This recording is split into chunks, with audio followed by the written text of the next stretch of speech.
Hello and welcome to the Right Book Author Talks. This is the first of a new series of talks with authors who have published books with us in recent times. We're delighted to have you with us, and I am absolutely delighted today to be introducing our first authors, Ken Valledy and Eamonn Carey, who have written the Startup Lexicon. Now, this book came out last year. It has been enormously successful already, and I would like to introduce you to the guys. Hello, Ken. Hello, Eamonn. Thank you so much for joining us today. Thanks for having us.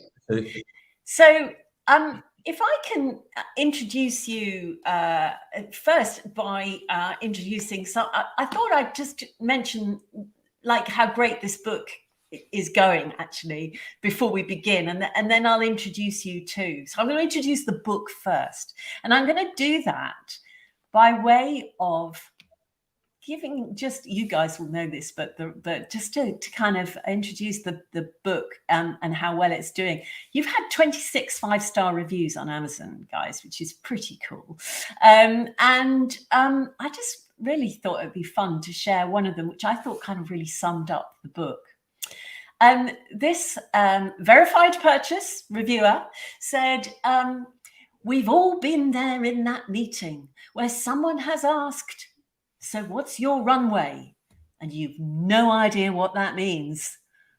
For those operating outside the startup world, the everyday language can be incredibly confusing. The Startup Lexicon is a fantastic resource to help you better understand what some of the obscure language means. The fact it has input from those connected to the startup community really helps bring some of the words to life with real life situations. It's a great gift for anyone dipping their toes into the startup world. Highly recommended." I think that's a great review and a great way to perhaps kick off our chat with you today. So Ken, ex-brand director at AB and Bev, I should say. Now partner and co-founder at Progressive, connecting large corporations to cutting-edge startups. And Eamonn, founder of multiple companies, investor in over 100 companies across the globe. And you both have written this book on the back of this extraordinary, amazing experience that you've had, and very firmly embedded now in the startup world and the world of investing, and connecting lovely people with the people that they need on their journey. So why the Startup Lexicon? What was it, and why you two? And I'd love to just hear a little bit about, what happened there. Why did you decide that a book was something you guys wanted to do? I'll give Ken credit for the idea, so I'll let him answer this one. Well, it was the recommendation you worded there, Sue, was I went through that myself about 6 or 7 years ago when I first started working with startups. I kind of winged it a bit at the start. I didn't want to admit that I didn't know what people were talking about. I just looked the words up afterwards. But the more meetings I went to, the more these different phrases were coming up, and I thought one day I'm going to get caught out, which wouldn't be good. So I started writing down some words, and someone said to me, a friend of mine said to me that about startups that they use a lot of jargon, and it just made me think at that time, a bit of serendipity, that there's no kind of central source to go to for all of these words and phrases that I was hearing. And then to be completely frank, it was parked for 2 years. I got on and things moved on. And then my wife said to me about 2 years ago, "Whatever happened to that book idea 18 months ago?" And I thought, you know what, I've completely forgotten. And I pulled the files up again and realized, one, I still had an interest to do the book, but I didn't know enough about the words or definitions. And what I thought was a list of words was nowhere near the entirety of what I thought was out there. And I also knew that I needed someone who's got the experience as well, got a great network, someone I can work with, and also someone who can help me both of us get through this process of writing a book. So I thought of Eamonn, and it literally was the first day the first day during lockdown when you could sit outside a pub, April 21 sometime. I emailed Eamonn. I said, I've got an idea. Do you want to meet for a coffee in Angel? We met for a coffee. I said to Eamonn, I've got this rough idea of a book. Do you fancy joining me? And Eamonn said yes straight away. And the next thing you know, we were starting to pull together doc sheets, and then we worked with you guys. And then the book came out last June. So the kernel of the idea maybe happened to me. I came across it, but I never would have got anywhere on my own. So it was my idea, but I wouldn't better deliver on it myself. So it was so it was really a collaborative journey right from the start, wasn't it, Ken? Yeah. And one that, of course, suited you two because you are both great connectors and collaborators, and that's what you're all about in a way, I suppose. So how was the process of writing the book? How did you find it? Eamonn, perhaps you could tell us about your experience of that. Yeah, I think there was a combination of serendipitous timing at a time that couldn't have been worse for everyone. So we were still in and out of lockdown when we started writing the book. There was still a lot of uncertainty. My wife and I had just had our first baby, so there was a lot of being awake at 3 o'clock in the morning with time on my hands, and only so many reruns of the Olympics I could watch. And so it was a lot of kind of just sitting down and initially making that list of words, right? To Ken's point, I was working with startups as part of a kind of accelerator program where we brought in companies, invested in them, and helped them connect with great people and grow their business. And invariably, after their first couple of meetings, they would come to me and say, what do people mean when they talk about customer acquisition cost or lifetime value?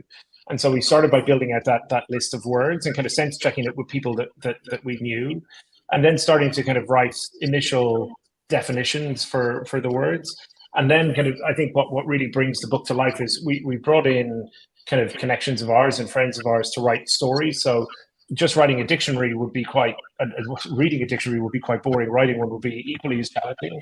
And so the idea that we could have great contributors come in and talk about blockchain and Bitcoin or convertible notes or any of these things where they illustrate it not just with kind of facts and bullet points, but actually they tell stories about how that went for them. So we kind of aggregated all of that content together. And I think having each other as kind of accountability buddies, kind of going, hey, I've done these words, and being able to almost kind of assign certain words or claim certain words was key. And obviously then we started working with you and working with Beverly, who is the editor. And, there it was really interesting, right? Because I wrote as a journalist years ago for magazines, but I'd never obviously written with anyone else before. When you write with someone else, well, we have very different tones of voice and very different ways of explaining things and different levels of familiarity with certain phrases. And so working with Bev was amazing because she was able to kind of come in and go, are you sure you want to do it like this? Or stylistically, you sound kind of poles apart.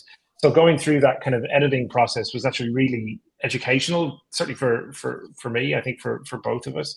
And having an external kind of eye from outside our world, outside our industry, look at it and go, stylistically, this needs to match up. You need to kind of think about this a little bit more. Like it was a really, it was a real sense of rigor around the book that if it had just been Ken and I in a Google sheet, we probably still would have produced something, but I mean, it would have been literally all over the map. Whereas I think what we ended up with through the editorial process, through the proofreading process, etc., is something that I think you can read, and it's clearly both of our work, but you wouldn't necessarily say, well, Eamonn wrote this definition or Ken wrote this one. It's much more kind of stylistically coherent. Yeah, I think that's very true, and I think you did a great job. And I think that those friends of yours who came in, the connections that you had to kind of bring those words to life through their stories was really powerful as well.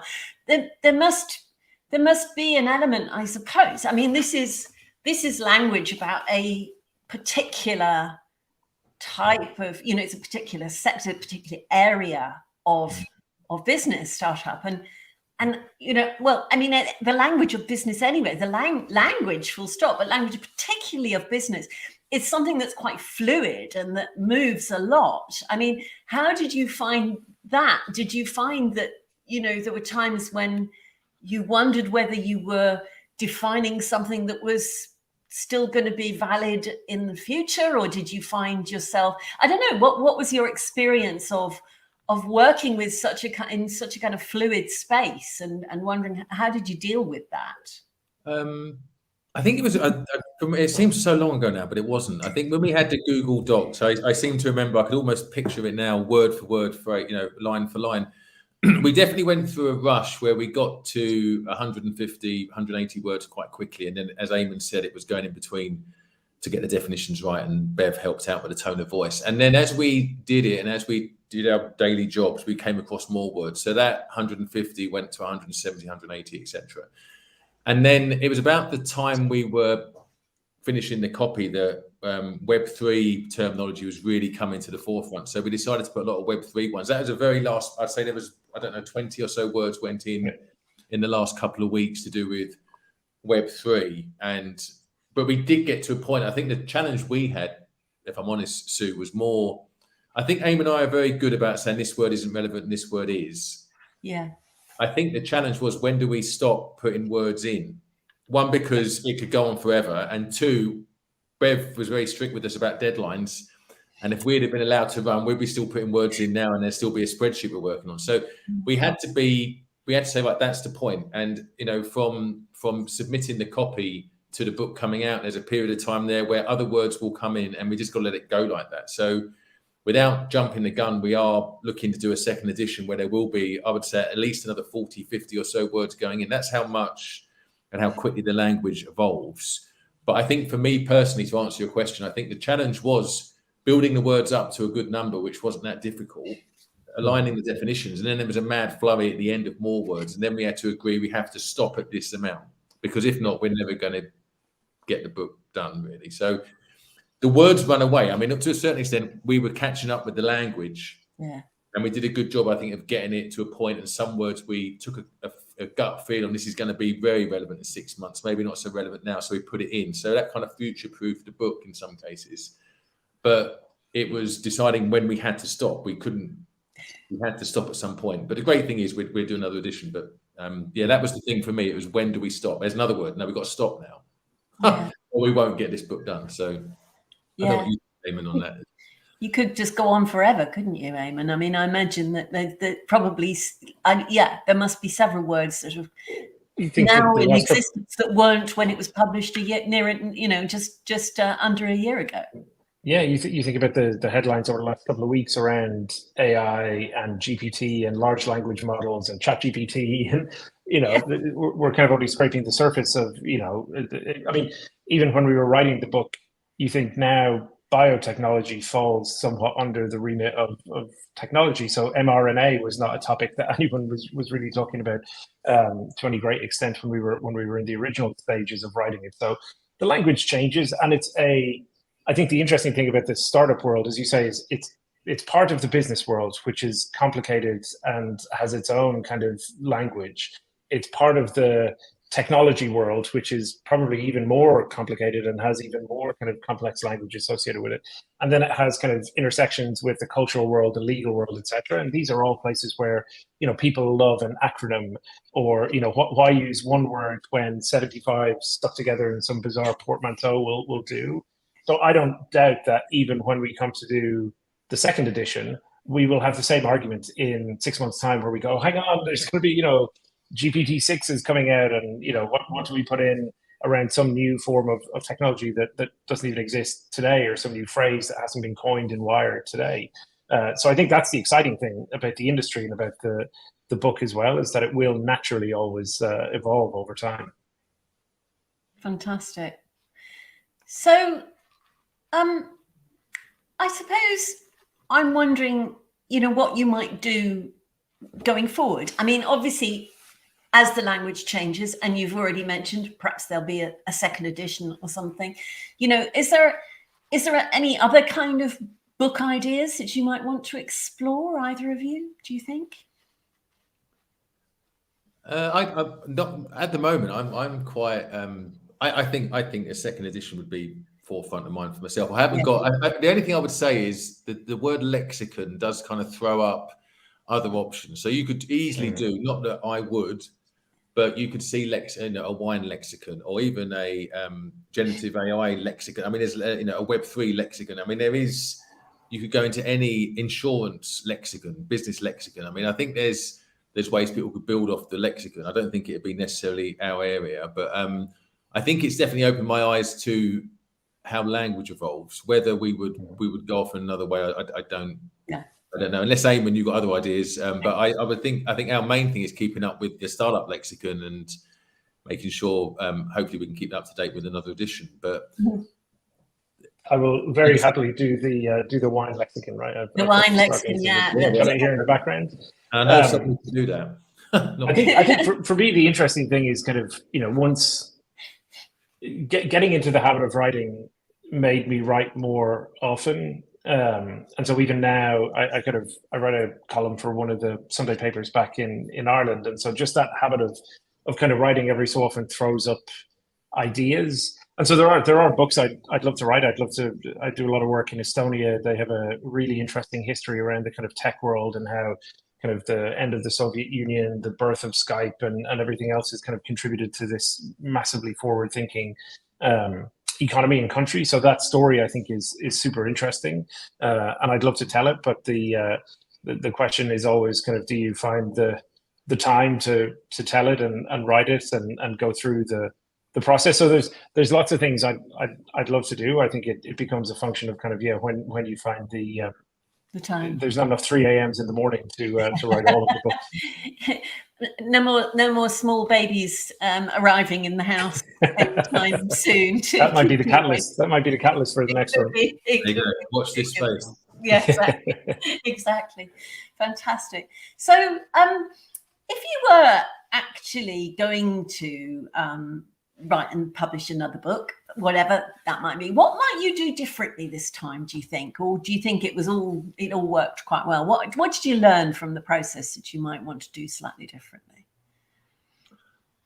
I'd say one thing for me, I think it's what I've learned from writing the lexicon is it's never going to be absolutely perfect. I think you get to a point where you can, especially what we were doing, where we had definitions and words, and it was quite binary in a way that you could spend all day looking at the definitions for 200 plus words and phrases and tweak this and tweak that, and I think you can actually end up tweaking things for the sake of it. And I think if I'd been looking back, I think I'm glad that we obviously work with you guys and Bev, because without that, I think I would still most likely be amending things and thinking we could put that in and change that, depending on which way the wind's blowing that day. So I think the lesson I would learn is, or I've learned is, if I do another book, and hopefully we will, then I obviously put a lot of commitment into it and be very professional, but also appreciate that there comes a point where you've got to go with what you've got and be happy with that and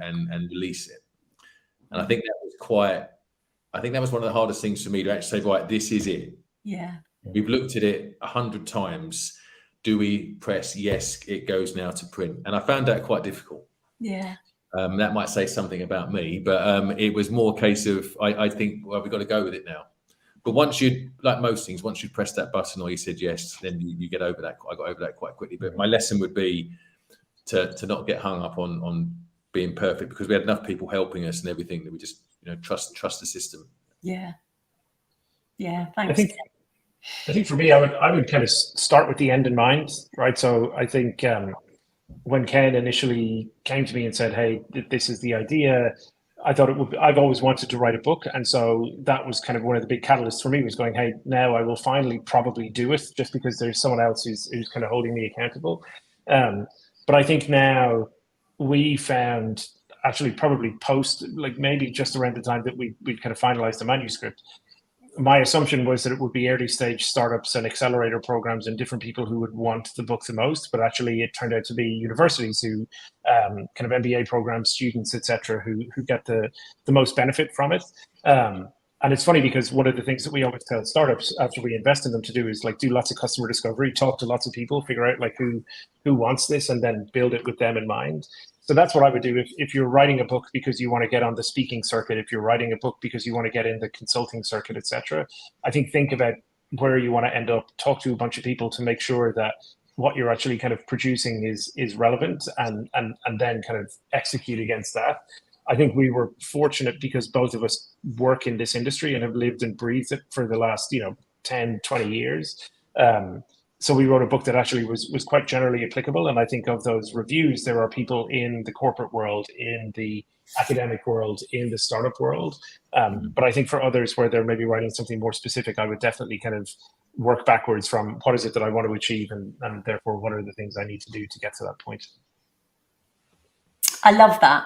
I think many people who want to write a book for perhaps a purpose like how you described, perhaps speaking more or finding more doors to open, or more doors that will open for you because you've become an author. It's all about being very specific about what it is that you want to achieve, and I think that's really good. I remember you guys actually, we had that conversation about how you really wanted to reach those MBA courses, with your work, and how important that was for you to kind of grow that part of where you were being seen, and that is exactly what's happened.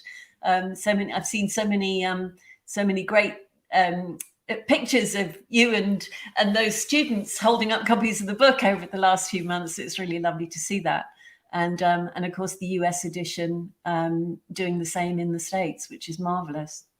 So can I ask you, that was a great tip there, Eamonn. Would you have perhaps also a kind of number one top tip for someone who's about to embark on this exciting journey of writing and publishing their book?